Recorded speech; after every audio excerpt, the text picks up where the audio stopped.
এদিকে রাত্রে আলম ফোনে বলতেছে কি, জান তুমি যদি রিয়ার কথা শোনো, যদি তুমি সাংবাদিক সম্মেলন করো তাহলে কিন্তু আমি মারা যাব, তুমি বলো, আমি যা বলবো তুমি তাই করবা। তখন আমি তো ওরে অনেক ভালোবাসি, আমি ফোনে বলছি হ্যাঁ আমি তাই বলবো। আপনি যে কালকে আমাদেরকে মেডিকেলে ডাকলেন যে তারপরে ওখান সাংবাদিকদের থেকে সাথে। আমাকে, হ্যাঁ আমি আপনাদের সাথে কথা বলার জন্য ডেকেছিলাম, আমি আপনাদেরকে ডেকেছিলাম আমার বক্তব্য দেওয়ার জন্য। জি। তখন সে তার ওই যে বোনের হাজবেন্ডকে তো আগের দিন রাতে পাঠাইছিল মেবি 2টার দিকে, পরে ওইখানে আমার কিছু সাংবাদিকরা ওই সাক্ষাৎকার নেওয়া দেখে চলে গেছে। পরে জি। ওনারা ভোরে এসছে, ভোরে এসে আমাকে নিচে নামায় নিয়ে যায় যে একটু আচ্ছা। ঘুরে আসি। কে কারা? উপরে ওনার হচ্ছে ছোট বোনের ওনার জামাই, কারা? ওনার হচ্ছে ছোট উনি কে? বোনের উনিটা কে? আলম, হিরো আলম, হিরো আলমের ছোট বোনের হাজবেন্ড আচ্ছা। মালিক তার হ্যাঁ। নাম। সেও ডিশের ব্যবসা করে। সে এসে আমারে বলে সে তো নন্দাই। তার কথা আমি ওখানে নিচে নামলাম। জি। নামার পরে কিছু সময় আমাকে হাঁটায় কথা বলতে বলতে এক কথায় বলছে, তুমি তো ওই হসপিটালে তো গোসল টোসল করতে পারিনি। ওনারা হুম। আমাকে, ওনাদের বাসা ওখান থেকে কোন জায়গায় যেন আমি তো জানি না, বাইকে করে আমারে নিয়ে যায়। নিয়ে গোসল টোসল করে ফ্রেশ হয়ে আমাকে বুঝায় সংসারটা বাঁচাও, রিয়া মনিটর নিয়ে এগুলা সবই বাদ দিয়ে দিছে, তোমাকেই ভাই ভালোবাসে। এখন একটা পর্যায়ে এখন নামটা স্বীকার করতে চাচ্ছে না, কারণ রিয়ামণি ইস্যুটা তো ঝুলে আছে। এখন যদি বলে তাহলে তো ভাই মান সম্মান চলে যাবে। এখন আমাকে ওইভাবে বোঝালো আমরা রিলিজ করি, রিলিজ। তখন ওনার বাসায় অলরেডি আমি, তখন যদি আমি তাদের কথা না শুনি আমার তো আটকায়ও দিতে পারে। পরবর্তীতে আমি হচ্ছে ওনাদের বুঝায় গোসল টোসল করে টরে আমি একটু ফ্রেশ করে, এর ভিতরে আমার যে লোক ছিল ওখানে ফোন দিছে, ডাক্তার এসছে ইনজেকশন দিবে, আমাকে খুঁজতেছে। পরে ওনারা আমারে নিয়ে যায় ওই নন্দাই আর যায় না। আমি তখন বুঝতে পারিনি এদের মাস্টার প্ল্যান। ওনার ওয়াইফকে পাঠাইছে, আমার ননদের সতীন, জি। ওই নন্দারও 2 বিয়ে, সতীনকে পাঠাইছে। পাঠানোর পরে ওখানে যাওয়ার পরে না আমি বলছি না না আমি রিলিজ নিব না, হুম, হুম। আমি রিলিজ নিব না। আমি এখানে ওখানেও অলরেডি বলছে আপনার কাছে ব্লাড দিতে হবে, আল্ট্রাসোনা দিছে। পরে আলম ফোনে আমারে আলম ফোন দিল ওই ওনার ওই বোনাইর নাম্বারে, ফোন দিয়ে বলতিছে কি, জান এখানে আল্ট্রাসোনা করার দরকার নেই, তুমি ঢাকায় আসলে তোমাকে আমি প্রাইভেটে ভর্তি করে আল্ট্রাসোনা করাবো, তারপরে হচ্ছে ব্লাড দেওয়াবো, সবকিছু আমি তোমার সঙ্গে থেকে করব।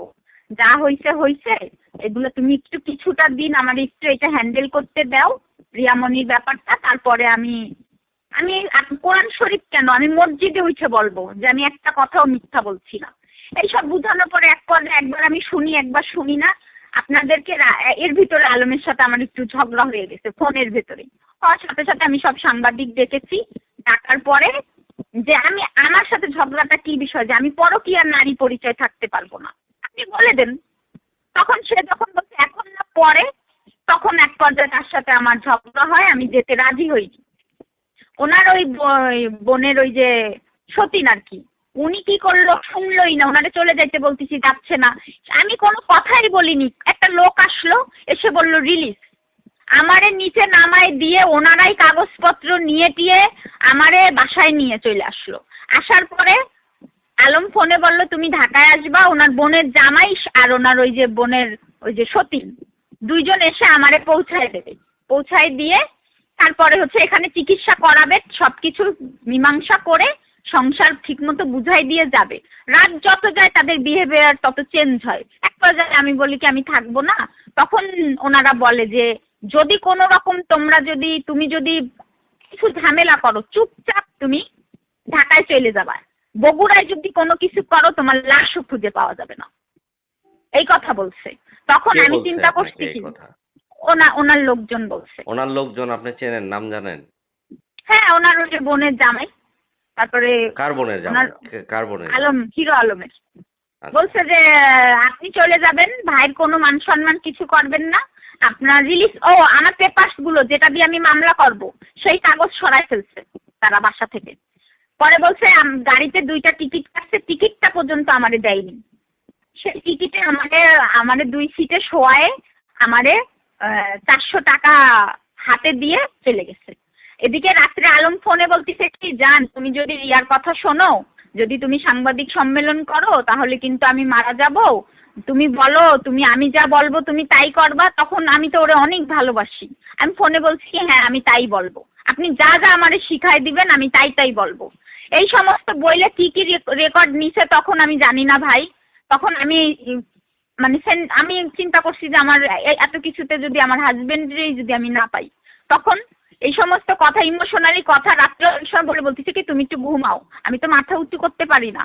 আমি ঘুমাইছি, সকালে আমি মহাখালী নামার পরে ফোন দিয়ে তাকে আর আমি ফোনে পাচ্ছি না। তার অফিসের সামনে আমি বসে আছি 9টা বেজে গেছে।